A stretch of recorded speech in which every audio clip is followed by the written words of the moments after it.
Kabupaten Lampung Utara, Bupati Haji Budi Utomo, SE, MM, memimpin rapat koordinasi Rakor, bersama Forum Komunikasi Pimpinan Daerah, Forkopimda Plus, Sekretaris Daerah, seluruh camat, Kabupaten Lampung Utara, di Gor Sukung Kota Bumi, hari Selasa, tanggal 4 April tahun 2021.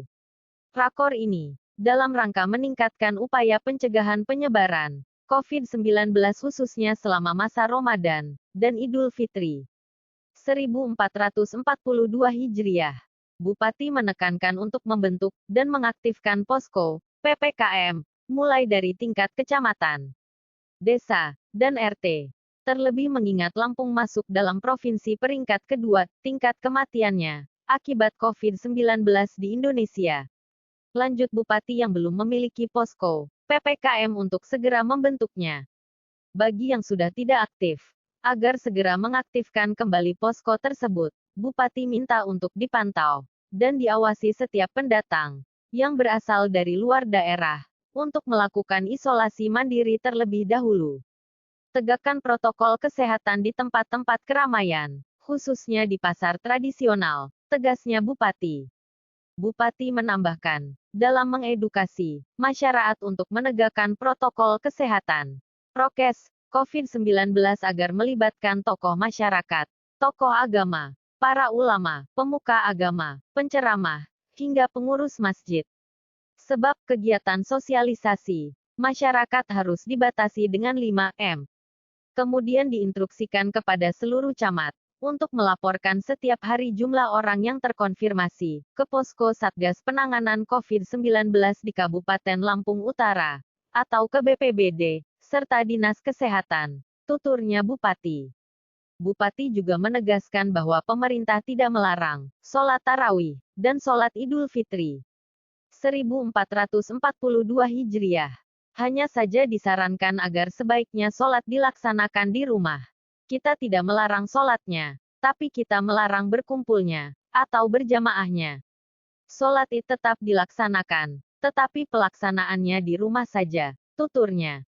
Pada kesempatan yang sama, Kepala Kemenak Lampung Utara, Dr. Randes Haji Totong Sunardi, MM, mengatakan, Menteri Agama sudah mengeluarkan surat edaran nomor 3 tentang panduan ibadah Ramadan dan Idul Fitri 1442 Hijriah, di mana surat edaran tersebut menganjurkan untuk menjalankan ibadah di rumah, guna menghindari kerumunan. Keselamatan jiwa utama dari sunah-sunah yang lain. Penyelamatan jiwa-jiwa manusia wajib adanya, bahwa sholatnya tidak dilarang, tapi yang dilarang itu kerumunannya.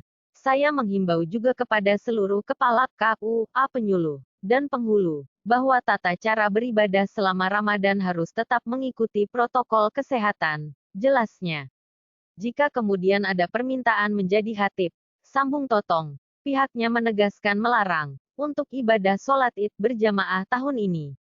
Namun untuk permintaan khutbah bagi yang ingin sholat di rumah, kami minta kepala KUA untuk menyiapkan tema khutbah yang menyejukkan, dan bukan yang memprovokasi. Karena itu saya instrukasikan sekali lagi, bahwa edukasikan kepada dai dan takmir masjid, untuk menjadi contoh penegakan prokes, dan mengajak seluruh masyarakat untuk ibadah di rumah, tegasnya. Sementara itu, Sekretaris Daerah, Sekda, Kabupaten Lampung Utara, Dr. Randes Lekok, MM, mengilustrasikan, khusus kepada camat, bahwa Lampung Utara diserang pasukan musuh dari darat, laut, udara. Untuk itulah perlu sinergisitas semua elemen, dalam menjaga agar tidak ada musuh yang masuk. Untuk itulah, Sekda meminta segera fungsikan posko-posko penanganan COVID-19 dan para camat diminta memastikan bahwa posko itu berfungsi dengan baik. Bagi para pendatang langsung diidentifikasi, dan dilakukan tes. Apabila terkonfirmasi COVID-19 langsung dilakukan isolasi, karena pasukan musuh yang dilawan ini tidak terlihat. Untuk itu perkuat benteng masing-masing kecamatan untuk mengantisipasi serangan musuh yang tidak terlihat ini. Jadi kalau masih ada camat yang bermain-main dengan penanganan COVID-19 karena tidak melaksanakan patroli, tidak juga sosialisasikan prokes, serta tidak memberikan pemahaman kepada masyarakat, nanti akan kita laporkan kepada Pak Bupati, agar nanti kita berikan mainan. Kita ditugaskan negara, dan ini menjadi tanggung jawab kita, tegas Sekda. Dari Kabupaten Lampung Utara Pario memberitakan.